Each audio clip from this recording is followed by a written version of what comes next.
Good morning students. प्यारे बच्चों, आज हम चैप्टर नंबर 9 अनुक्रम तथा श्रेणी एक्सरसाइज 9.2 आगे करना शुरू करते हैं। क्वेश्चन नंबर 7 देखते हैं।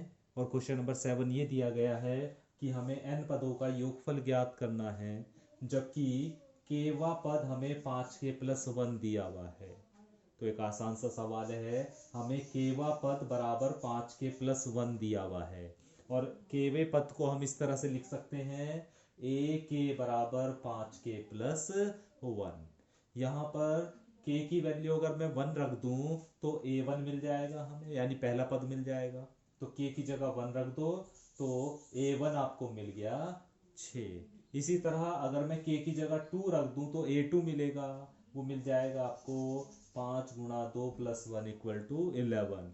इसी तरह अगर मैं k की जगह 3 रख दूं तो आपको a3 की वैल्यू मिल जाएगी, वो हो जाएगी आपकी 16।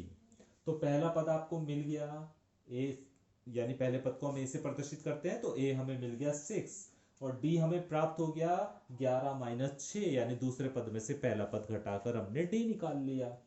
ठीक है। अभी n पदों का योगफल हमें ज्ञात करना है, तो फॉर्मूला लगाइए एस एन बराबर n/2 2a plus n minus 1 into d. A की जगह आपको पता है a की वैल्यू रख दीजिए, d की जगह d की वैल्यू रख दीजिए। n को n में ही रखना है क्योंकि n ही पदों का योगफल निकालना है। इसे हल कीजिए प्यारे बच्चों, तो एस एन बराबर आ जाएगा n/2 12 प्लस 5n माइनस 5, या एस एन बराबर n/2 7 प्लस 5n। देखो 12 में से 5 सब्ट्रैक्ट हो जाएंगे तो 7 बच जाएंगे। ठीक है। तो इस तरह आपका n पदों का योगफल ये आ गया है।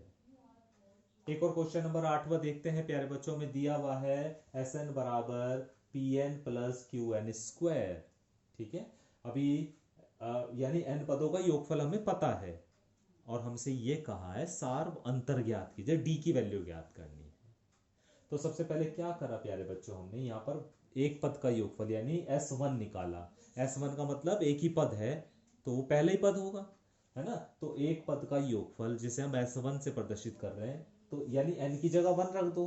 तो n की जगह 1 रख दो तो ये तो S1 हो गया, ये हो गया p into 1 plus Q into 1 का स्क्वायर, अर्थात p प्लस क्यू।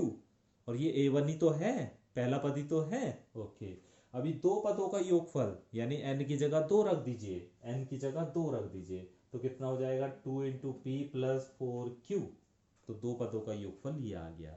अभी प्यारे बच्चों, अगर आपको दो पदों का योगफल पता हो और पहला पद पता हो, तो योगफल में से आप पहला पद घटा दो तो दूसरा पद पता चल जाएगा आपको।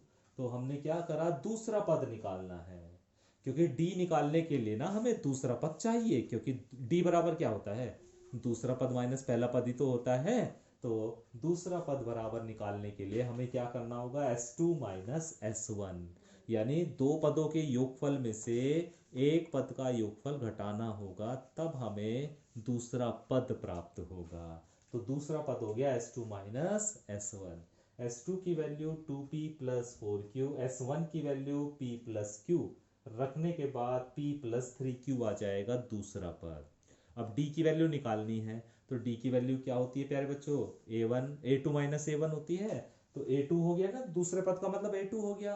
और एक पद का योगफल का मतलब क्या है, श्रेणी में एक ही पद है और वही पहला पद है, तो A1 का मतलब ये हो गया। तो A2 minus A1, A2 minus A1, तो A2 की जगह प्यारे बच्चों ये रख देना, माइनस A1 की जगह ये रख देना, हल कर लेना, हल करने के बाद आपको D की वैल्यू मिल जाएगी। तो इस तरह हम यहाँ पर सार्वंतर निकाल सकते हैं।